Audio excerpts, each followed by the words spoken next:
and welcome to Movies, Films, and Flicks. I am Mark Hoffmeyer, and joining me is a man who is currently surrounded by a plethora of dwargies. It's David Cross. What's going on? I really like my army. They do a lot of things for me. Yeah, they're cooking, they're cleaning. If I get bored, I tell them to go skate. I just want to watch them. None of them can actually skate. You know, they fall a lot, but it's entertaining. You have little zip lines around your place now? Yeah, definitely. Wow. Yeah. Hey, dwargies. Hey, guys. Yeah, hello. They have some gnarly little teeth in this movie. Oh man. So I'm just gonna. We're talking about Van Helsing, but I'm gonna already give you one of my favorite moments of this film. It's towards the end when Van Helsing's at Dracula's lair that they went inside a painting to get to a map, and this dwargy comes up to him and he grabs the dwargy, and the dwargy's like, "Rah!" Then he throws the dwargy out a window. It's just a random dwargy death scene. And they're strong. Yeah. They're holding back the werewolf easily when they put him in that chair. Yeah. They're dwarfs, essentially. Yeah. I mean, they're just strong. Dwarfs are known to be strong. Yeah. I just love the dwargies in this. And their suits, the costume designer gave them beautiful suits, but they kept lighting on fire. So, literally on set, they kept popping out like, another dwargy's on fire. And then you have to put them out immediately.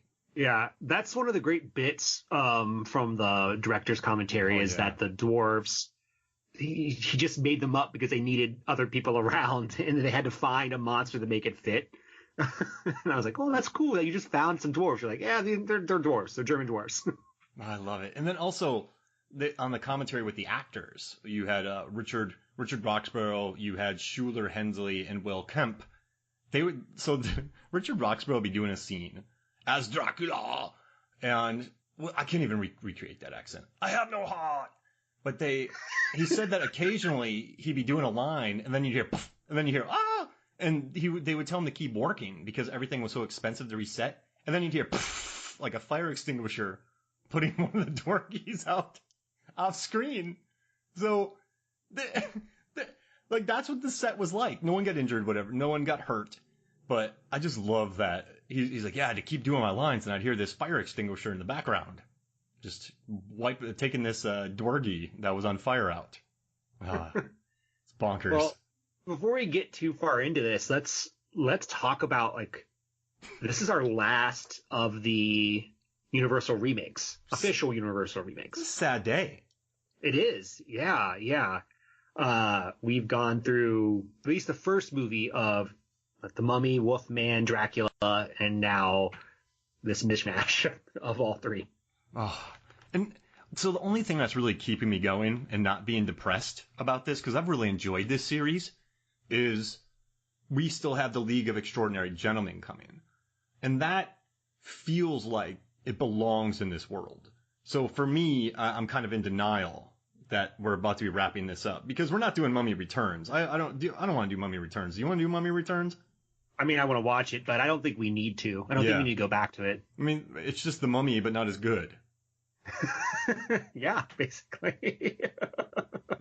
But okay. So I want to tell you something. So today on our walk, and I've really enjoyed this. In our last episode, we did a ranking of what we've watched so far. And on our walk today, I was talking to Megan, my wife, who's on the show occasionally, and I asked her to rank these 5 movies. And she right off, she said Mummy 99. You shouldn't even include it because it's 99. Then she said Wolfman. Mm-hmm. And then she just sat there and was like, can I just put the other ones at 5? Like all 3. Dracula Untold, The Mummy, and this one. And I thought that was a funny statement because she loves the other 2. And so I want to know, we still have League, right? We'll lump that in, but it won't be, I want to know your ranking real quick. Okay, so my number 1 is The Mummy. It's not even close. Yeah, it's by far and away the best movie of this grouping. Followed by, I believe, The Mummy with Tom Cruise. Then it is Dracula Untold. Am I missing one? Am I missing one in here? Wolfman. So no, okay. So it's the Wolfman, then Dracula Untold, then Van Helsing. Van Helsing is at the bottom of the list. I don't want to rip into it. I know a lot of people dislike this movie, but there's a lot of fun things that we can talk about. I mean, this is a blank check movie. Yeah. And just so I get this on my head, when I was watching it, I was like, what is going on? I don't understand any of these choices. And then when I listened to the director's commentary, it all clicked. The studio was just like, yes. If you walk into a room, he's like, I want vampires. Yes. I want 15 stages. Yes. I want dwarves. I want them to walk upside down for no reason. I want bad hair. I want just like anything he wanted. He was like, he got it. And it's really impressive. Like, that's the one thing that I do really like about this film is that he went 9,000%. And I love that. It's very over the top, and it's very singularly driven, and I loved it. And he walked in after Mummy made $415 million worldwide. With inflation, we're talking dang near double, right? Then he walked in with Mummy 2, $435 million on a decent sized budget. And he had made the studio at that time $900 million plus DVD sales. We're talking another easy 200 million. I mean, 80. Let's see, The Greatest Showman has sold I think 80 million in DVDs and that kind of stuff. So that came out 2 years ago. So imagine how many The Mummy sold. I mean, that was one of the biggest properties on DVD. So he had so much clout, and they said, okay, here's $165 million to. And also, they trust. Like, we listen to the commentaries both for The Mummy and this, and he works with Duke-Say, his editor. Mm-hmm. So Bob Duke-Say. So they're both producers, writers, and editors. And so they never do reshoots, and they end on time, and they get movies done for, well, this was like 165 million, but I guess they trusted him. Like, we can give him 165 million. He'll come back with a reasonably good film that is exhausting. And we don't have to worry about reshoots and stuff like that, right? So I guess at this time, he was kind of a safe bet to give $165 million to. Yes, I think he would have been. But I would say the only difference between this movie and the Mummy franchise is that this is so stuffed. It's exhausting. It's like how, I was on a walk because we're in quarantine, and I take a walk every day, and I was talking to my friend about this movie, and I was like, so Gabriel the angel is a human who then gets turned into a vampire. And he stopped walking. He goes, can you say that again? I don't think I heard you correctly. Mm-hmm. I was like, oh, no, you definitely did. And then the only thing, he becomes a werewolf, right? And the only thing that can kill a vampire is a werewolf? Yes, yes. But I wanted to ask you that question. Why is that? And why are werewolves and vampires pitted against each other in so many things? Like, I don't quite see them as equal. I think since the history of time, you see Alien vs. Predator, then you have Batman v Superman. That's just what people do.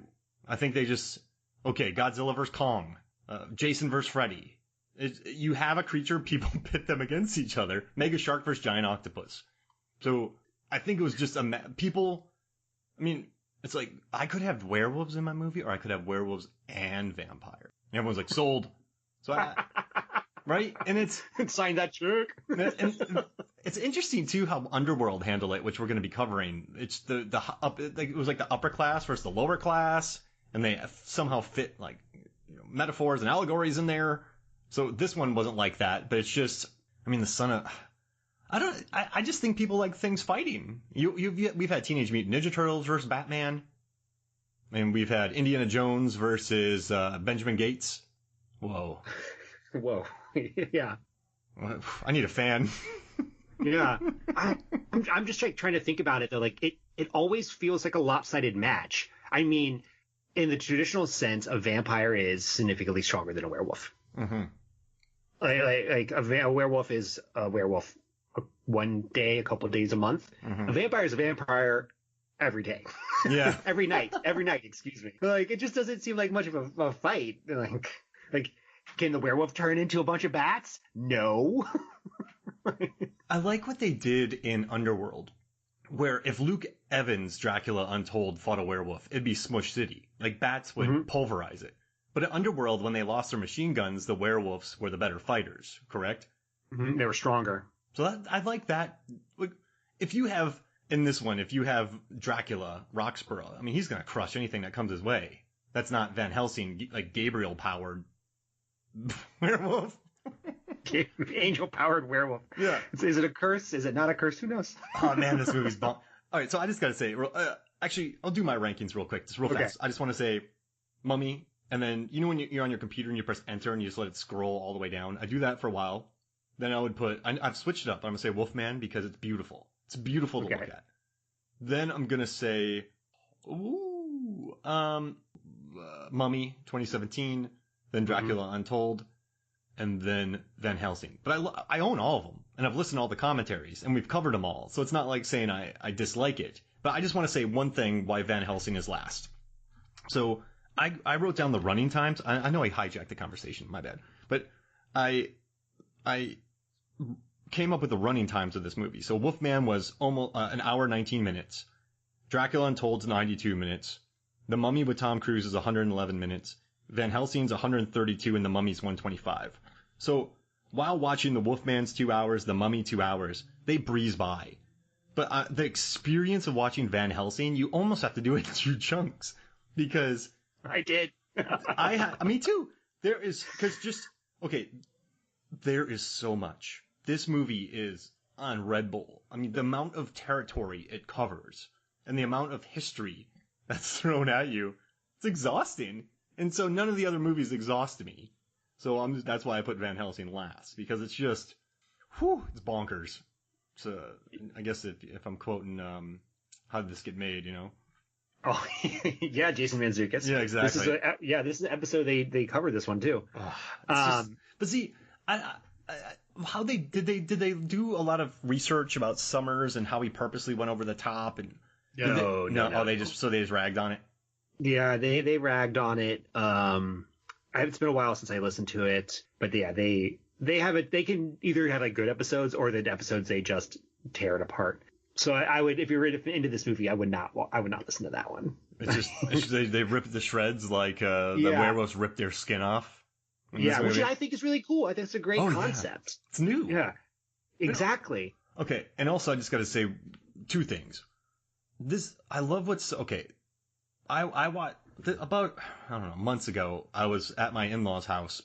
Actually, before all this, like all the quarantine started, I was up there. They have a house, and the last half hour this movie was on, and my father and I were watching it, and we had a couple beers, and I was like, what is happening? If you just put the last half hour in this movie on, it blows your mind because they're flying on electrical cables. There's one-liners that are basically 3-liners to kill people. It's insane. But wait, where was I going with this? I had something good.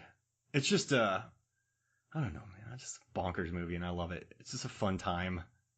I had a point, but there's so much to talk about. I have 18 pages of notes here, so it's I don't know. I completely forgot my point, but I am going to say the guy who played Frankenstein, Schuler Hensley, he was in Young Frankenstein, the musical.